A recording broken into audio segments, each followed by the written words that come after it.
एक गांव में गौतम बुद्ध का बहुत बड़ा आश्रम था। वहां पर एक प्रसिद्ध बौद्ध गुरु रहते थे। वहां पर उनका एक शिष्य बहुत बोलता था। वो हर समय इधर उधर की बातें करता था। जब वह दान लेने के लिए जाता तो हर घर से एक नई कहानी लेकर आता और आश्रम के दूसरे शिष्यों को सुनाता था। एक शिष्य की दूसरे से बुराई करता, चुगली करता और दूसरों के सामने अच्छा बनने का प्रयास करता। खुद के मुंह से ही खुद की तारीफ करता रहता और हमेशा ही खुद को गुरु के सामने सबसे बुद्धिमान और उत्तम साबित करने का प्रयास करता। वह खुद को सभी शिष्यों से अलग और श्रेष्ठ मानता था। उसका कहना था कि मैं एक अमीर घर का बालक हूं। अगर मैं चाहता तो एक आरामदायक और सुविधाओं से भरा जीवन जी सकता था, लेकिन मैं वह सब छोड़कर यहां आ गया क्योंकि मुझे सत्य की खोज करनी है, खुद को जानना है, जीवन को जानना है। इसीलिए मेरा त्याग तुम सबसे बड़ा है। एक दिन गुरु ने आश्रम के सभी शिष्यों को बुलाकर कहा, आप सभी को अगले 1 माह के लिए कोई न कोई संकल्प लेना है। इससे आपकी संकल्प शक्ति मजबूत होगी और आप में आत्मशक्ति का संचार होगा। आप सभी अपने सामर्थ्य के अनुसार कोई सभी संकल्प ले सकते हैं और यदि 1 माह से पूर्व आप में से जिसका भी संकल्प टूट जाएगा तो वो अपनी पुरानी दिनचर्या में वापस आ जाएंगे। सभी शिष्यों ने अपनी शक्ति के अनुसार छोटे बड़े संकल्प लिए और गुरु को अपने अपने संकल्प के बारे में बताकर वहां से चले गए। लेकिन वह शिष्य जो खुद को सबसे अलग और बड़ा दिखाना चाहता था, वो सीधे गुरु की कुटिया में पहुंच गया और बोला, मैं कोई छोटा मोटा संकल्प नहीं लेना चाहता, बल्कि खुद की ही भांति एक बड़ा और महान संकल्प लेना चाहता हूं। कृपया आप ही बताएं, क्या संकल्प लेना चाहिए? उसकी यह बात सुनकर गुरु मुस्कुराए और बोले, क्या तुम मेरे द्वारा दिए गए संकल्प को पूरा कर पाओगे? क्या तुम्हारे लिए उसे पूरा करना संभव होगा? शायद नहीं। वो तुम्हारे लिए संभव नहीं है। तुम उसे पूरा नहीं कर पाओगे, इसीलिए तुम खुद ही कोई संकल्प ढूंढो। शिष्य ने कहा, नहीं गुरुदेव, आप जो भी संकल्प मुझे देंगे मैं जरूर उसे पूरा करूंगा। गुरु ने कहा, ठीक है, तो तुम अगले 1 माह तक चुप रहोगे, मुंह से एक शब्द भी नहीं निकालोगे, यही तुम्हारा संकल्प है। शिष्य ने कहा, गुरुदेव, ये भी कोई संकल्प है? ये तो बहुत ही आसान है। 1 माह तक चुप ही तो रहना है। आप कोई बड़ा संकल्प दीजिए जो मेरी योग्यता के लायक हो, जिसे पूरा करने में मुझे समस्या हो। गुरु ने कहा, पहले तुम इस संकल्प को तो पूरा करके दिखाओ। शिष्य ने गुरु की बात मान ली और वह उसी समय चुप हो गया और पलटकर कुटिया से बाहर चला गया। उसे चुप रहना बहुत आसान लग रहा था। उसने एक दिन तो जैसे तैसे चुप रहकर काट लिया, लेकिन दूसरे दिन से उसके मन में ना बोलने का बोझ बढ़ने लगा। तीसरे दिन उसे भारीपन महसूस होने लगा और चौथे दिन उसके अंदर एक अजीब सी बेचैनी होने लगी, क्योंकि आसपास आश्रम के सभी शिष्य एक दूसरे से बातें कर रहे थे। वो भी अपना पक्ष उनके सामने रखना चाहता था, उनकी बोलती बंद कर देना चाहता था, लेकिन उसका संकल्प उसके आड़े आ रहा था। इसीलिए वो पूरे दिन सिर्फ मुंह और आंखें बनाता रहता। इसी तरीके से कुछ दिन और बीते और वह शिष्य बीमार पड़ गया। उसका सिर फटा जा रहा था, उसका खाने पीने तक का मन नहीं कर रहा था। वह सिर्फ बोलना चाहता था। वह गुरु के पास गया और उनके सामने बैठकर लिखकर उन्हें बताया, गुरुदेव, मैं बोलना चाहता हूं। बिना बोले, मुझे सांस नहीं आ रही, मेरा दम घुटता जा रहा है, मैं अंदर ही अंदर पागल हुआ जा रहा हूं। मैं क्या करूं? संकल्प तोड़ दूं क्या?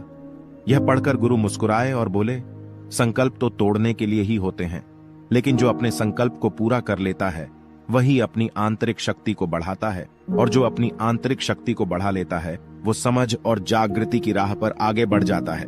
संकल्प का लेना भी तुम्हारे हाथ में था और इसे तोड़ना भी तुम्हारे ही हाथ में है। तुम्हारे बहुत से भाई अपने संकल्प को तोड़कर अपनी पुरानी दिनचर्या पर वापस आ चुके हैं। अगर तुमसे नहीं हो पा रहा तो तुम भी संकल्प तोड़ कर अपनी पुरानी दिनचर्या पर वापस जा सकते हो। लेकिन याद रहे, अगर आज तुम इस छोटे से संकल्प को नहीं संभाल पा रहे तो तुम अपनी बाकी की पूरी जिंदगी को कैसे संभाल सकोगे? बाकी फैसला पूरी तरह से तुम्हारे हाथों में है। गुरु की यह बात उस शिष्य के दिल में चोट कर गई। वह बिना कुछ बोले वहां से वापस चला गया और खुद को अपनी कुटिया में बंद कर लिया। वह केवल अपने जरूरी कामों के लिए ही कुटिया से बाहर निकलता, बाकी सारे समय कुटिया के अंदर ही बैठा रहता। 15 दिन बीत चुके थे और आश्रम के लगभग सभी शिष्यों का संकल्प अब तक टूट चुका था, लेकिन उसका संकल्प अभी भी जारी था।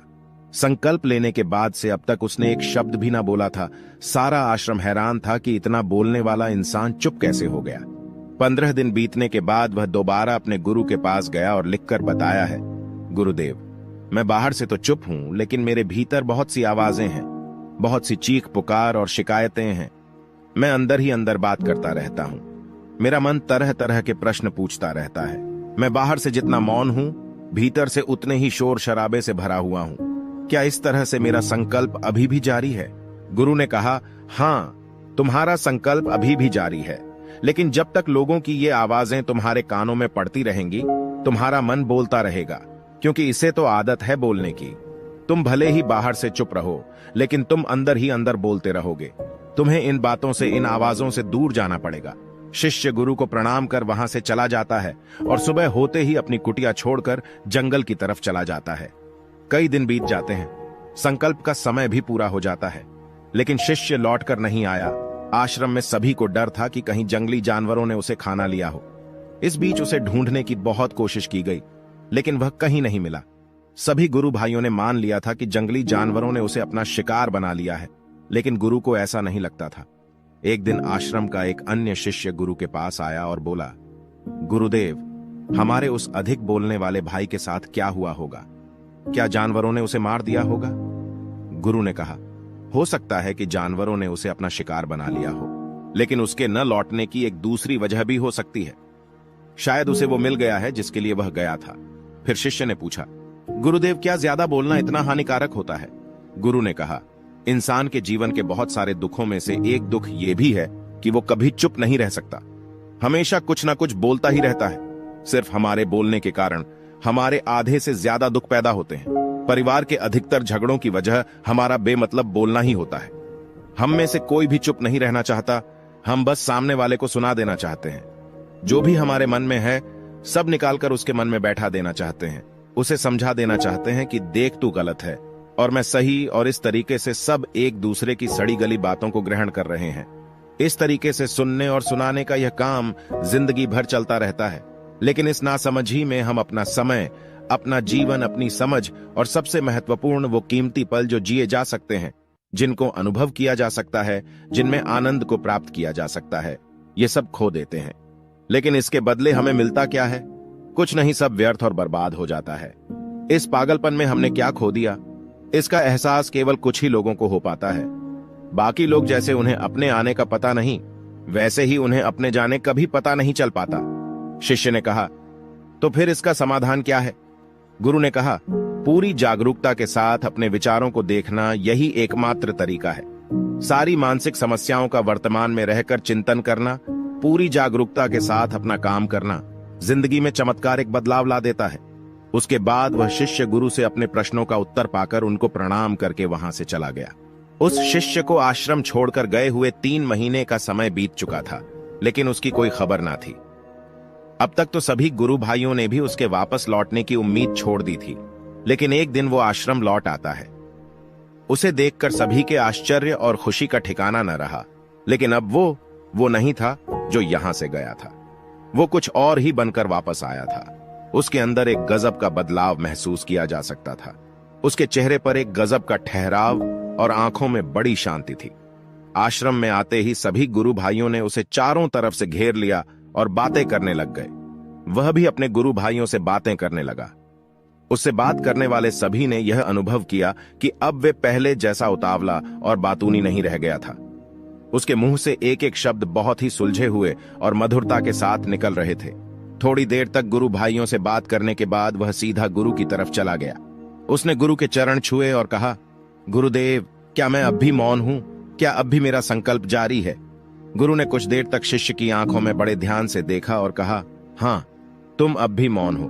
तुम्हारे मुंह से एक भी शब्द निकल नहीं रहा और तुम्हारा संकल्प अभी भी जारी है। शिष्य ने कहा, गुरुदेव, जब मैं आश्रम से गया तो मैं मुंह से तो चुप था, लेकिन मेरे अंदर बहुत सी आवाजें थीं। मन में बहुत से प्रश्न थे और वो बंद नहीं हो रहे थे, तो मैं जंगल में चला गया, इस उम्मीद से कि वह मुझे शांति मिलेगी और मेरे मन की बकबक कम हो जाएगी। लेकिन मैं जितना एकांत में जाता गया, मेरे अंदर की आवाज उतनी ही तेज होती गई। मेरे भीतर की पुरानी से पुरानी आवाज मुझे सुनाई देने लगी। तब जाकर मैंने महसूस किया कि मैं कितना गलत कर रहा था। जब मैं अपने परिवार वालों, दोस्तों को और गुरु भाइयों को बुरा भला कहता था, तो उस समय मुझे लगता था कि मैं सही कह रहा हूं। जब मैं गुरु भाइयों की एक दूसरे से चुगली करता हूं और उनका मजाक बनाता, तब भी मुझे यही लगता था कि मैं उनसे बेहतर हूं और मैं सही कर रहा हूं। लेकिन उस दिन मैंने पहली बार महसूस किया कि मैं कितना गलत बोलता था। काफी दिनों तक ये आवाजें, ये शिकायतें मेरे अंदर चलती रहीं, लेकिन धीरे धीरे करके एक दिन ये सारी आवाजें मेरे अंदर से समाप्त हो गईं। अब मैं भीतर से भी मौन हो गया। उस घने जंगल में बाहर से कोई बोलने वाला था नहीं और भीतर कोई आवाज बची ही नहीं थी। और मैं उस दिन पहली बार मौन का सही अर्थ समझा। मेरे चारों तरफ बहुत शांति थी। हालांकि अभी भी कुछ आवाजें आ रही थीं, जो पहले भी आती थीं, लेकिन मैं उन्हें सुन नहीं पाता था। पर अब वह सभी आवाजें मुझे स्पष्ट रूप से सुनाई दे रही थीं। हवा के चलने की आवाज, चिड़ियों के चहकने की आवाज और पानी के बहने की आवाज। ये सभी आवाजें मैंने पहली बार पूरे होश पूर्वक सुनी।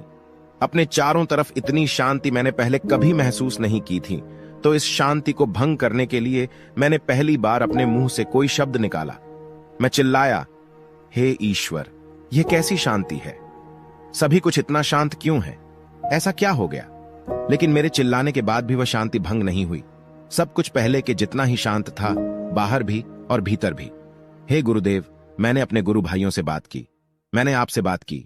मैं बोल रहा हूं, मैं चल रहा हूं, मैं सब कुछ देख रहा हूं, लेकिन मैं अपने भीतर एकदम एकांत में हूं, मौन में हूं, भीड़ में होता हूं, तब भी भीतर से अकेला एकांत में होता हूं। जब मैं खुद में भी शोर करना चाहता हूं, तब भी एकांत में ही होता हूं। अब सब दिखाई पड़ने लगा है, सब सुनाई पड़ने लगा है। गुरु ने कहा, जब तक हम बाहर की तरफ बोलते रहेंगे, भीतर अशांति ही रहेगी। लेकिन जिस दिन हम भीतर की तरफ मुड़ जाएंगे, तब हमारे मुंह से कुछ भी निकलेगा, हम शांत ही रहेंगे। दुनिया में जितनी भी बुराइयां हैं, ज्यादातर हमारे बोलने से ही उत्पन्न होती है, क्योंकि हम चुप रहना नहीं चाहते। हम जितनी जरूरत है उससे कहीं ज्यादा बोलते हैं। हम सामने वाले को सुनना नहीं चाहते, बल्कि उसकी बोलती बंद कर देना चाहते हैं। उसे समझा देना चाहते हैं कि मैं कौन हूं, मैं क्या कर सकता हूं, और यही हमारी जिंदगी का मकसद बनकर रह जाता है। हमारी सारी ऊर्जा इस व्यर्थ के बोलने में बर्बाद होती रहती है। ऐसे ही समाज में लोगों का जीवन दुखों से भर जाता है, जो हमेशा एक दूसरे को सुनाने में लगे रहते हैं। कभी एक दूसरे को सुनना नहीं चाहते, समझना नहीं चाहते, और चुप रहना तो उन्होंने कभी सीखा ही नहीं, क्योंकि चुप रहना उन्हें छोटा महसूस करवाता है।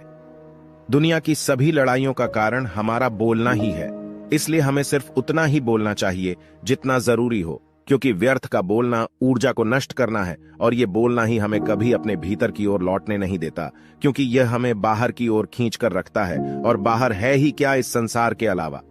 लेकिन अगर अपने भीतर के संसार की ओर मुड़ना है, तो इस मुंह को बंद ही रखना चाहिए।